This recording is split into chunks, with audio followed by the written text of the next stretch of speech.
you ever find yourself just caught in the whirlwind, wishing for a moment of quiet clarity? Oh, yeah. Or maybe facing some challenge and just wishing you could see it, differently. Exactly. Well, today we're taking a deep dive into precisely that, finding clarity and maybe reframing your outlook a bit. Mm Our material comes from a really fascinating collection of personal reflections. It's by Mandar from his April Writing Challenge, hmm. Mm hmm. which was this 30-day journey he did. Lots of motivational insights about mindset, self-talk, growth, and clarity, of course. And what's really compelling, I think, about Mandar's reflections is how they sort of weave together. They form this guiding narrative, especially around this theme of perspective and mindfulness. Right. The author distills wisdom, but it feels very personal. It's aimed at helping you maybe unlock some of your own aha moments. I like that.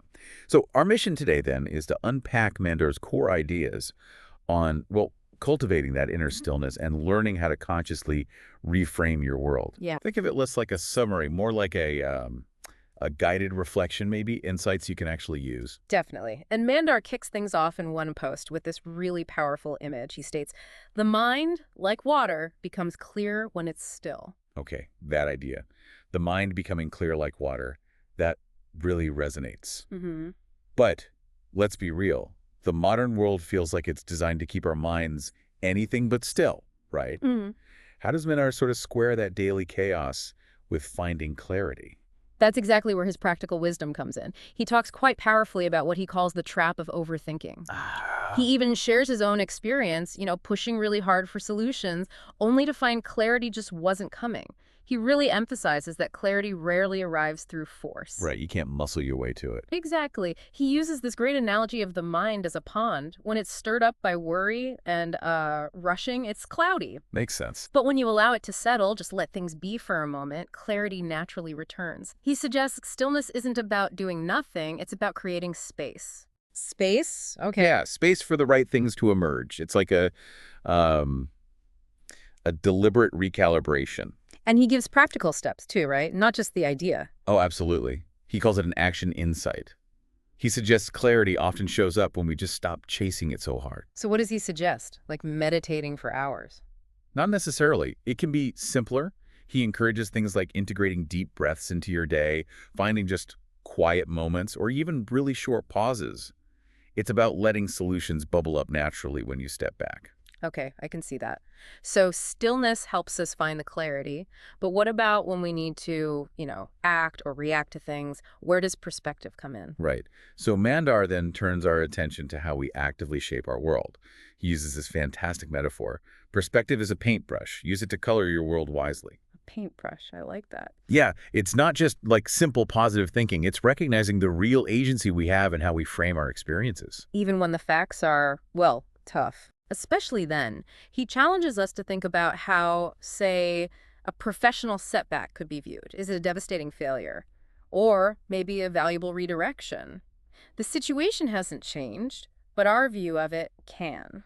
That really leads to the question, though, why do two people go through the same thing and come away with totally different stories? That's what the author explores with this idea of life in filter mode.